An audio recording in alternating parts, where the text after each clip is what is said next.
So I'm Lesley Pattenson. I lived in Leeds from 1976 up until 2002, a time when I came out as a lesbian and became very actively involved in lesbian politics and lesbian activism and feminism.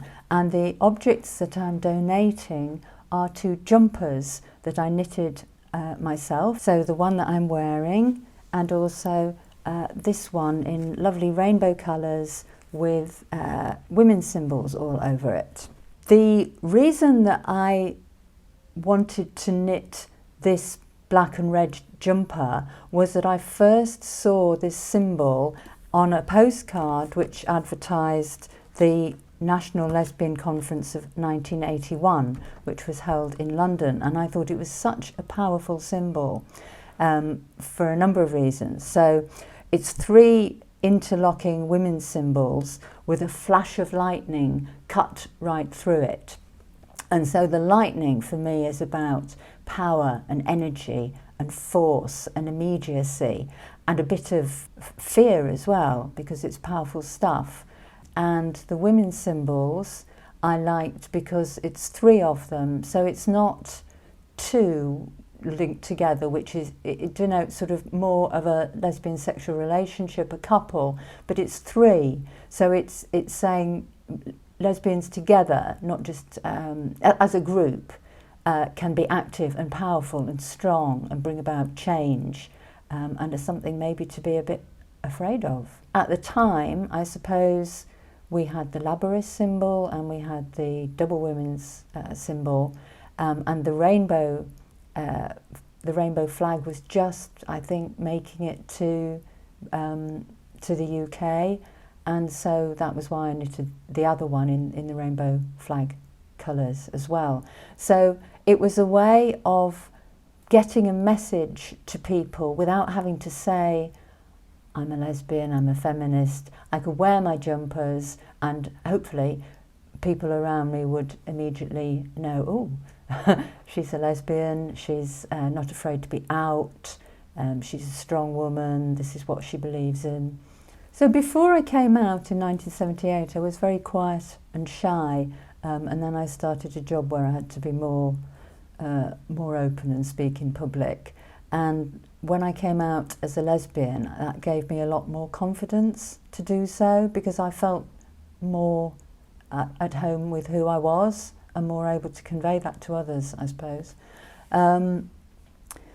78 in Leeds was a time of a lot of activity in the feminist movement. There were a lot of different strands. There were the socialist feminists, the ones that were associated with the Labour Party.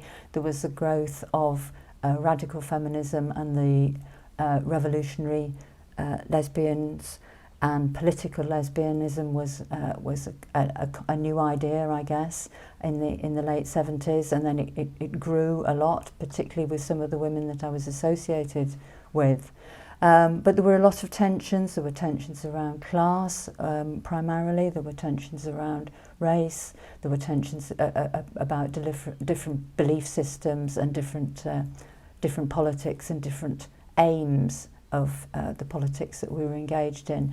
It was the growth of a lot of new groups. There was Women Against Violence Against Women, Rape Crisis, Reclaim the Night, the National Abortion Campaign, which transformed into the Women's Reproductive Rights Campaign. There was just a lot going on, lots of women being very active everywhere.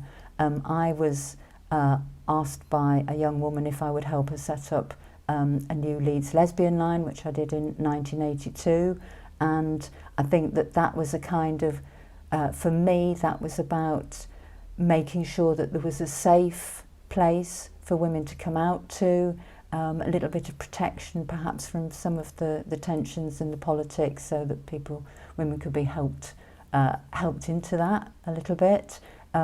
We also set up women's disco at the Dock Green near St James's Hospital, and that was a great place that women could relax. I'd probably be wearing my jumper if it wasn't too hot to dance in, and yeah, so it was a time of a lot of activity and quite a lot of, as I say, a lot of tension but also, you know, loads of growth, lots of personal growth, lots of growth in the movement. So it was a really exciting time to be part of, and the jumpers just gave me this added extra thing that to say, look, I'm part of it. I'm part of this movement. I'm a lesbian. I'm out there. I didn't wear it everywhere. I mean, I wouldn't wear it to work. It has to be said.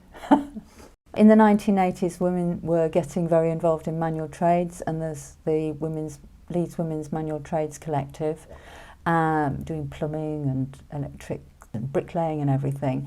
And I suppose that knitting is another very practical skill that a lot of women already had. So maybe it was just a resurgence of using knitting. But I remember a lot of conferences that I went to, we would be sat in a workshop and there would be this background sound of the click-clack of the knitting needles as, you know, a dozen women were sat round industriously making scarves or hats or jumpers or whatever, while we were discussing important political issues or planning our next conference or planning our next event.